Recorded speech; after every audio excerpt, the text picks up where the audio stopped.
Minsan sa buhay natin para tayong nasa laylayan, ayaw gumalaw, nananamlay, at hindi makasabay sa agos ng buhay.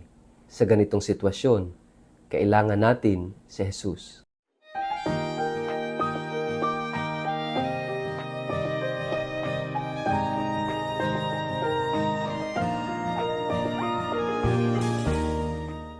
Ang mabuting balita ng Panginoon ayon kay San Marcos. Dumating sina Jesus sa Jericho nang papaalis na siya, kasama ang kanyang mga alagad at marami pang iba. May nadaanan silang isang bulag na nakaupo sa tabi ng daan at namamalimos. Siya'y si Bartimeo na anak ni Timeo. Nang marinig ng bulag na ang nagdaraan ay si Jesus na taga Nazaret, sumigaw siya ng sumigaw, "Jesus, anak ni David, mahabag po kayo sa akin." Pinagsabihan siya ng mga taong naroroon upang tumahimik. Ngunit lalo pa siyang nagsisigaw, "Anak ni David, mahabag po kayo sa akin." Tumigil si Jesus at kanyang sinabi, "Dalhin ninyo siya rito." At tinawag nga nila ang bulag. "Lakasan mo ang iyong loob. Tumayo ka." Ipinapatawag ka ni Jesus, sabi nila. Inihagis niya ang kanyang balabal, paluksong tumayo at lumapit kay Jesus. "Ano ang gusto mong gawin ko para sa iyo?" Tanong sa kanya ni Jesus. Sumagot ang bulag, "Guro, gusto ko pong makakitang muli." Sinabi ni Jesus, "Makakaalis ka na, magaling ka na dahil sa iyong pananampalataya." Noon di nakakita siyang muli at sumunod kay Jesus. Ang mabuting balita ng Panginoon. Let it light your way. Word of the day. Hear what God has to say. Mapagpalang araw po sa inyong lahat. Kumusta po kayo? Ang atin pong word of the day ay roadside. Bago po tayo magpalalim sa atin pong refleksyon sa araw na ito, kayo po ay muli kong inaanyayahan na huwag kakalimutan na mag-like, follow at subscribe sa atin pong Facebook page at YouTube channel na Word of the Day. Ganon din po, pakishare ang video ito sa inyong kapamilya, kamag-anak, kaibigan, mga kakilala sa social media para po sama-sama tayo sa pagiging media evangelizers at online missionaries na nagpapalaganap ng salita ng Diyos sa mundo ng social media. Mga kapatid, kung kayo po'y nakikinig ng Word of the Day sa pamamagitan ng Radyo Maria, mapagpalang pakikinig po sa inyong lahat. Kahapon ay pinagnilayan natin yung salitang position, yung pagkakalugar.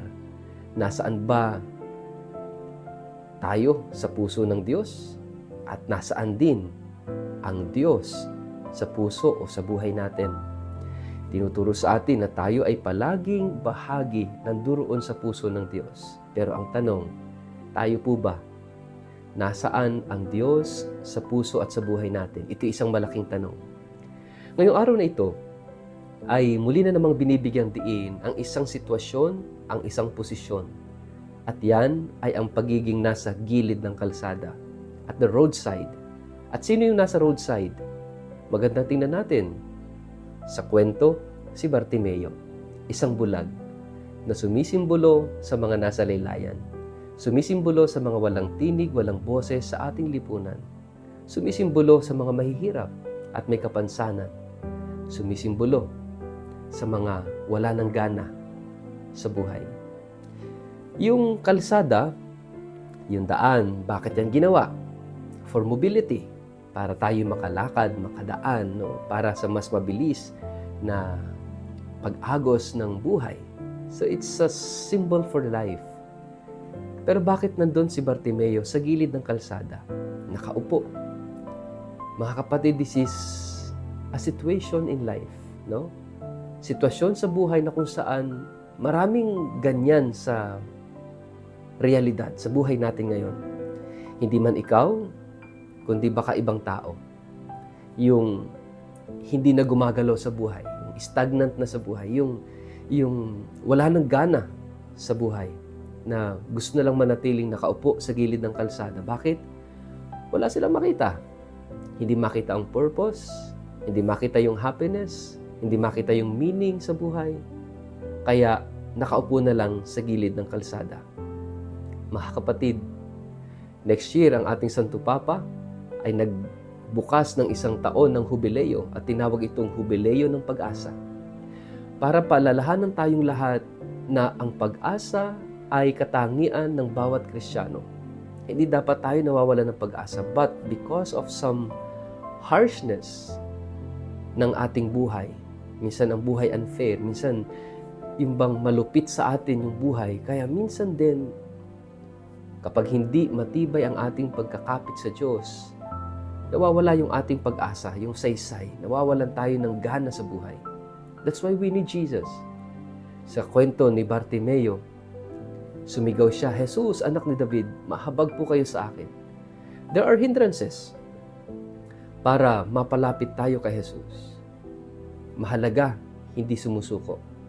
Si Bartimeo, bagamat siya hinahadlangan ng mga tao roon, hindi siya sumuko sa pagsigaw, sa pagdarasal, pagtawag sa pangalan ni Jesus. Mga kapatid, we need to call on the name of Jesus kapag nasa ganito tayong punto ng buhay. Kapag nawawalan ka na ng gana, kapag nawawalan ka na ng pag-asa, kapag hindi mo na makita ang kulay, ang kahulugan, ang kasiyahan ng buhay, tumawag tayo kay Jesus nang may pananampalataya. Tumawag tayo siya na puno ng pag-asa na pakikinggan tayo ni Jesus. And sigurado ako, sa taong tumatawag ng may pananampalataya kay Jesus, hindi pinahihindian ni Jesus. Hindi pahihindian ng Diyos. At ito yung mahalagang daladalang mensahe ni Bartimeo sa ating lahat, na siya ay pinakinggan ni Jesus. Ilagay natin ang ating sitwasyon kay Bartimeo. Kung ikaw ay nasa ganung sitwasyon, mga kapatid, sana magbigay ito sa iyo ng malaking pag-asa kay Kristo. Bagamat ikaw, marahil ay nasa gilid ng kalsada, huwag kang mag-alala. Kapag tinawag mo si Jesus, dadalhin ka niya sa gitna. Iaangat ka niya, itatayo ka niya.